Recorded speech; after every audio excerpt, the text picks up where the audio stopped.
Good evening friends. এখন একটি খুব ক্রিটিক্যাল কেস এবং ইন্টারেস্টিং ভিডিও এটা আমি এখন দেখাতে চাইছি। তো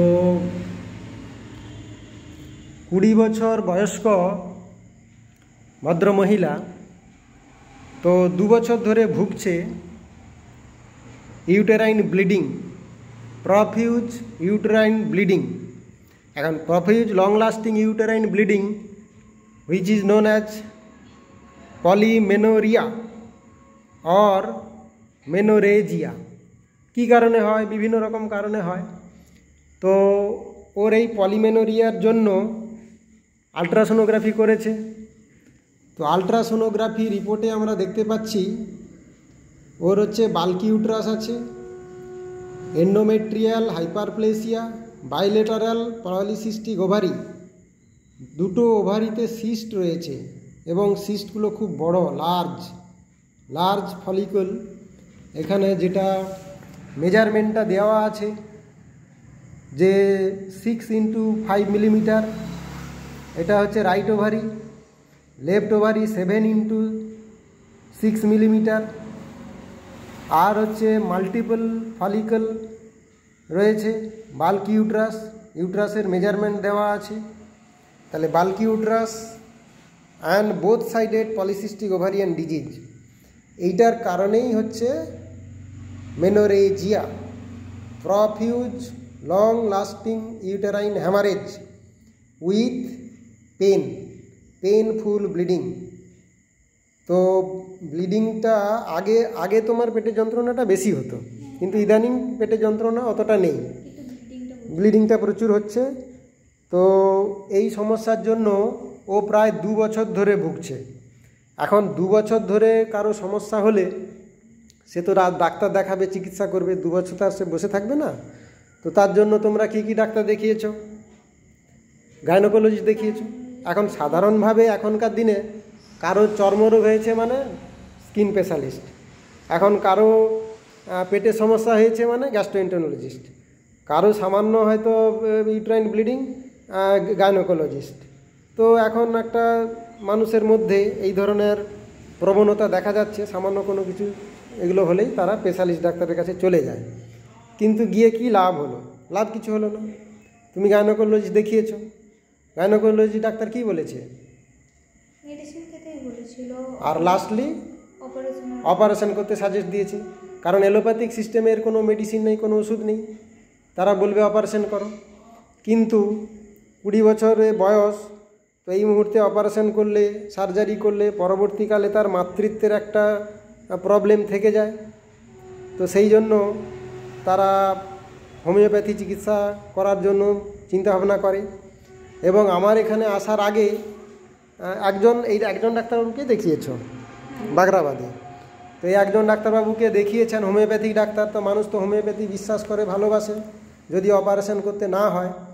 তো সেই জন্য উনি এই হোমিওপ্যাথি ডাক্তারবাবুকে দেখিয়েছেন। তো উনি তার চিন্তাভাবনা অনুযায়ী প্রেসক্রিপশান করেছেন। তো ওষুধ কি দিয়েছেন বোঝা মুশকিল। WC মানে উড চারকোল, কার্বোভেজ হতে পারে। আমরা দেখতে পাচ্ছি একটা জায়গায় কার্বোভেজ, WC বা উড চারকোল। আর সমস্ত কি সিরাপ দিয়েছেন, হেপাটোসিল নাকি, এগুলো বোঝা যাচ্ছে না। তো এদিকেও অনেকগুলো উনি প্রেসক্রিপশান করেছেন। ফ্র্যাক্সিনাস আমেরিকানা, বোধহয় ফ্র্যাক্সিনাস আমেরিকানা মাদার, নানা রকম মাদার, এই সমস্ত অনেক কিছু ওষুধ দিয়েছেন। অনেকবার উনি ওষুধ খেয়েছেন, কিন্তু এই ডাক্তারবাবুর কাছে ওষুধ খাওয়ার পরেও তোমার কিন্তু সমস্যার সমাধান হয়নি, ব্লিডিংটা কমেনি। তো এই অবস্থায় উনি আমার কাছে এসেছেন। তো আমার একটা বড় চ্যালেঞ্জ এই কেসটাকে ভালো করার। তো এখন হোমিওপ্যাথি চিকিৎসা করতে গেলে আমরা কেস টেকিং করে কি ওষুধ নির্বাচন করি। তো ওনার ক্ষেত্রে আমি যেটা পাচ্ছি, তো এটা তো হচ্ছে ইউট্রাসে এবং ওভারির এই সমস্ত আলট্রাসোনোগ্রাফি রিপোর্ট, এইটা হচ্ছে। আর এখন যেটা হচ্ছে, লাস্ট প্রায় 1 মাস হতে যাচ্ছে ওর এই ইউটেরাইন হ্যামারেজটা কিন্তু কন্ট্রোল হচ্ছে না। এবং এতদিন ধরে যদি ব্লিডিং কন্ট্রোল না হয়, একটা মানুষের স্বাভাবিক কী হবে? শরীরে রক্তশূন্যতা দেখা দিবে। রক্তশূন্যতা দেখা দিলে ছাতি বুক ধড়ফড় করবে, দুর্বল লাগবে, মাথা ঘুরবে, একটুতেই ঘাম দিবে, এই ধরনের সিমটমসগুলো দেখা দিবে। সেটা তোমার ক্ষেত্রে হচ্ছে। আচ্ছা, তাহলে এইটা হচ্ছে মেন সমস্যা। এইবারে আমাদের হোমিওপ্যাথিক ঔষধ নির্বাচন করতে গেলে আমরা যে সমস্ত সিমটমসগুলো কালেক্ট করি, আমরা বলি treat the patient not the disease, অর্থাৎ আমরা রুগীর চিকিৎসা করি, পার্টিকুলার কোনো রোগের চিকিৎসা করি না। তো রুগীটাকে যদি আমি এক ঝলক দেখলে কি মনে হবে? লিন থিন ইমাসিয়েটেড, রোগা পাতলা পটকা লম্বা চেহারা, লিন থিন ইমাসিয়েটেড, তাহলে এটা হচ্ছে ফিজিক্যাল মেকআপ। ও রোদ একদম সহ্য করতে পারে না, রোদে গেলেই মাথার যন্ত্রণা হয়, আরও নানা রকম সমস্যা হয়, রোদ একদম সহ্য করতে পারে না। ওর হচ্ছে একটা আর্টিকারিয়া বা অ্যালার্জি বা স্কিনের একটা ইরাপশান হয়, যেটাকে আমরা আর্টিকারিয়া বলে থাকি। আর এর হচ্ছে মেনার্কিটা late. What is menarche? Commencement of the first menstruation is known as menarche. এর মেনার্কি বা ফার্স্ট মেনস্ট্রুয়েশনটা 14 বছর বয়সে হয়েছে, অর্থাৎ একটু আমরা লেটেই ধরতে পারি। আর পাস হিস্ট্রিতে ওর ডেঙ্গু 2 বার হয়েছে, টাইফয়েড জ্বর অনেকবার হয়েছে, এটা হচ্ছে পাস হিস্ট্রি। ফ্যামিলি হিস্ট্রিতে প্যাটার্নাল সাইডে আমরা পেয়েছি টিউবারক্লোসিস আর হচ্ছে হার্ট ডিজিজ। এর শরীরের মধ্যে শীত গরমের মধ্যে তোমার শরীরে গরমটা বেশি, এবং স্নান করা অতটা পছন্দ নয়, হলেও হয় না হলেও নয়। অনেকে যে অনেকক্ষণ ধরে স্নান করবে, 2 বার 3 বার করে স্নান করবে, সেরকমটা নয়, মোটামুটি হলেও হলো না হলেও হলো, এরকম একটা ব্যাপার। আর সহজে সর্দি কাশি লাগে, চট করে ঠান্ডা লাগার ধাত আছে, খিদে খুবই কম, এবং সেই খিদা কম থাকার জন্যই শরীরের এই হাল। আর ফাস্টিং না খেতে পারলে কোনো সমস্যা নেই, অনেকক্ষণ উপোস করে থাকতে পারে। হ্যাঁ, আর খাবার দাবারের মধ্যে ডিম পছন্দ করে, মিষ্টিটা তোমার পছন্দ, কোল্ড ড্রিঙ্কস আইসক্রিম খুবই পছন্দ, খাবার দাবার একটু হালকা গরম পছন্দ, রুটি একেবারেই অপছন্দ, দুধ সহ্য হয় না, দুধ খায় না, দুধ অপছন্দ, তৈলাক্ত খাবার ফ্যাটি ফুড এগুলো সহ্য হয় না, পিপাসা কম, জিভটা মোটামুটি ময়েস্ট, খুব ড্রাই নয়, স্যালাইভেশন নেই, আর পটি ডেলি পাস হয় না, স্টুল irregular, even 2 times interval, but in case of during period there is 2 times evacuation. এমনিতেই স্টুল রেগুলার পাস হয় না, 2 দিন 3 দিন অন্তর হয়, কিন্তু পিরিয়ডের সময় ডেলি 2 বার করে হয়। Urine urge cannot control, offensiveness আছে, আর urine cannot pass if others are present.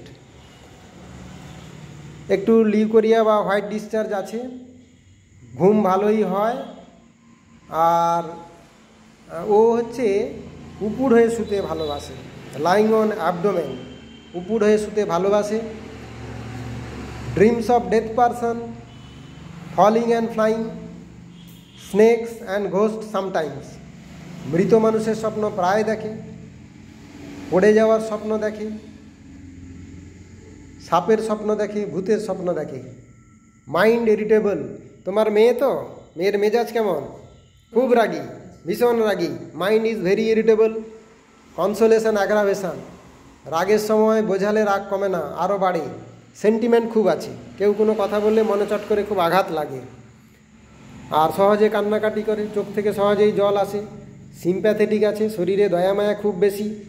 Sensitive two noise, গান বাজনা শুনতে খুবই পছন্দ করে, নিজে নাচ করতে গান করতে পছন্দ করে। কসমোপলিটান মেন্টালিটি, বেড়াতে পছন্দ করে। ওর হচ্ছে বাড়িতে যে সমস্ত পেট অ্যানিম্যালস, গৃহপালিত পশু থাকে, সেগুলোর প্রতি ওর খুব ভালোবাসা, সেগুলো খুব পছন্দ করে। অন্ধকারে ভয় পায়, ভূতের ভয় পায়, সাপের ভয় পায়, অন্ধকার রাস্তায় একা হাঁটলে মনে হয় পেছন থেকে কেউ ফলো করছে। লোকজন পছন্দ করে, একা থাকতে পছন্দ করে না। এই হচ্ছে মেয়েটির সিমটমস। এই সিমটমসের উপরে আমাকে একটাই মাত্র হোমিওপ্যাথিক ঔষধ নির্বাচন করে দিতে হবে, যাতে মেয়েটির দীর্ঘ 2 বছরের কষ্ট যন্ত্রণার উপশম হয়। তো এই সিমটমসের উপরে আমি কি ওষুধ নির্বাচন করলাম? আপাতত এর জন্য আমি এখন ন্যাট্রাম মিউর 0/1 দিনে 3 বার সিলেকশন করছি। কেন? 1 নম্বর হচ্ছে physical makeup, lean thin emaciated. 2 নম্বর হচ্ছে সান ইট অ্যাগ্রাভেট, রোদ সহ্য করতে পারে না, রোদে গেলে মাথার যন্ত্রণা হয়। খিদে খুবই কম, না খেলেও অনেকক্ষণ থাকতে পারে, কোনো সমস্যা হয় না। আর হচ্ছে কোল্ড ড্রিঙ্কস আইসক্রিম পছন্দ করে, রুটি একেবারেই অপছন্দ, তৈলাক্ত খাবার সহ্য হয় না। আর urinary symptoms, cannot pass urine if others are present. Mental symptoms full of natrum mur, irritable, consolation aggravation, sympathetic, weeping disposition, sentimental, এগুলো রয়েছে ন্যাট্রামিউরের। এর কিছু সালফারের সিমটমস আছে। সালফারের কি symptoms? Physical makeup. 2 number hot patient, aversion to bathing. 3 নম্বর হচ্ছে desire for sweets. আর হচ্ছে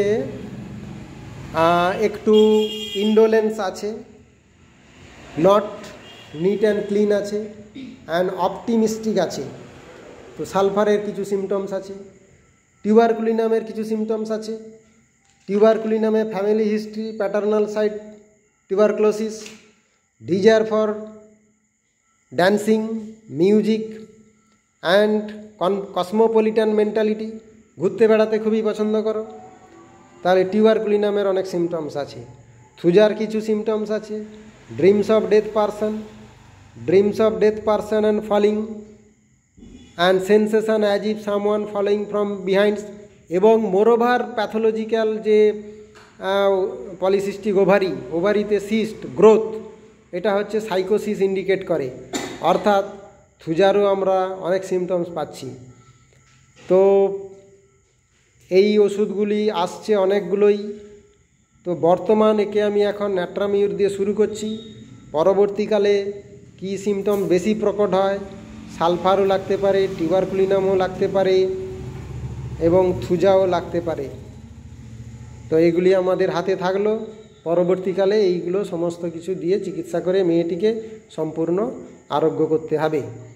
তো এই ভিডিওটা করার জন্য তোমার পারমিশন নিলাম, তুমি পারমিশন দিলে তো? আচ্ছা, সেই জন্য তোমাকে অসংখ্য ধন্যবাদ।